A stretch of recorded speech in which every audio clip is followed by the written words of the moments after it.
What it was, the customer had been trying to get his P.I.P not reinstated, but be in a position where he could actually make a claim for it. He'd had a couple of attempts, and what was happening when he kept getting knocked back, it was challenged through Citizens Advice, Karen, that supports us here. She then actually contacted them and he chased it up.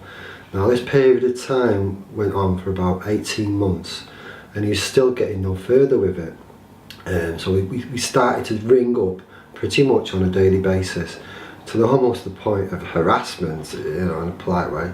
And eventually we spoke to several people, and before we knew it, Karen had got a message, and the situation around this customer was a letter had arrived and he'd been able to go to a tribunal, and the tribunal finally came through, which was at Whittle Court in Hanley. So we obviously attended that.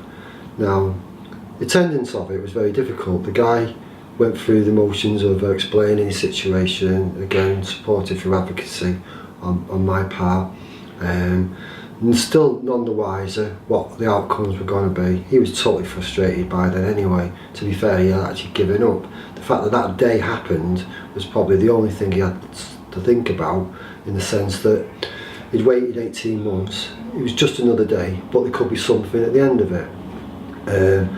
So he wasn't the best, he really wasn't on the day. So a lot of the input came from just me being there really to push him through it.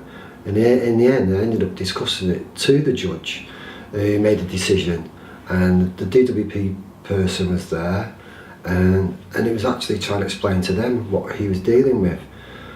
We come away from that, again he still wasn't feeling very good about it, and couldn't really console him, do nothing with the guy. A couple of days later, gets a phone call from him, over the moon. Decisions come through, a letter had been received. It was quite that quick. It'd taken 18 months to send these letters out, but 24 hours to receive something to say it'd been accepted, which was good. And he told me the figure, and he was like, oh gosh, what are we going to do now?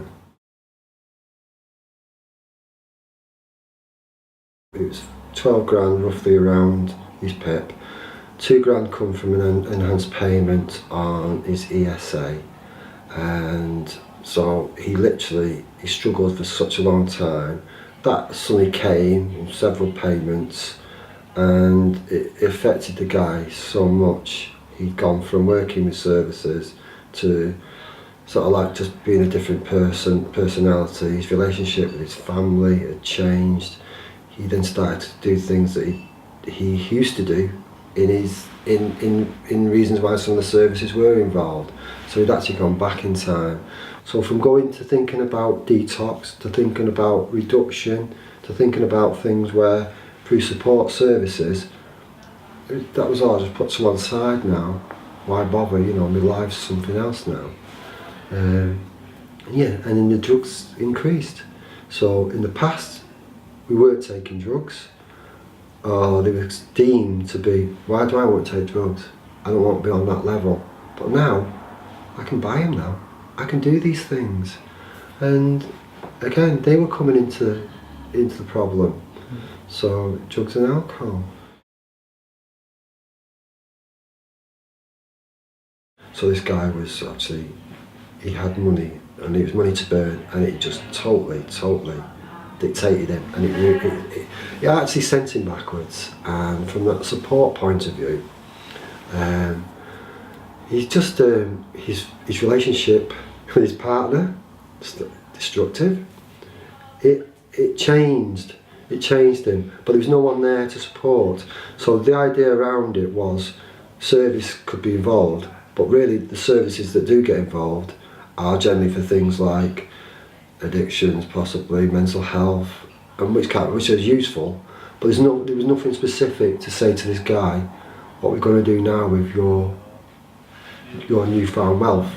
What can happen? How can you now go on and do something with it? What's not noticeable is all the other people around him were being affected by this as well. So it was just filtering out, and then at the end, 6 months down the line, I think it's just come to its final thing.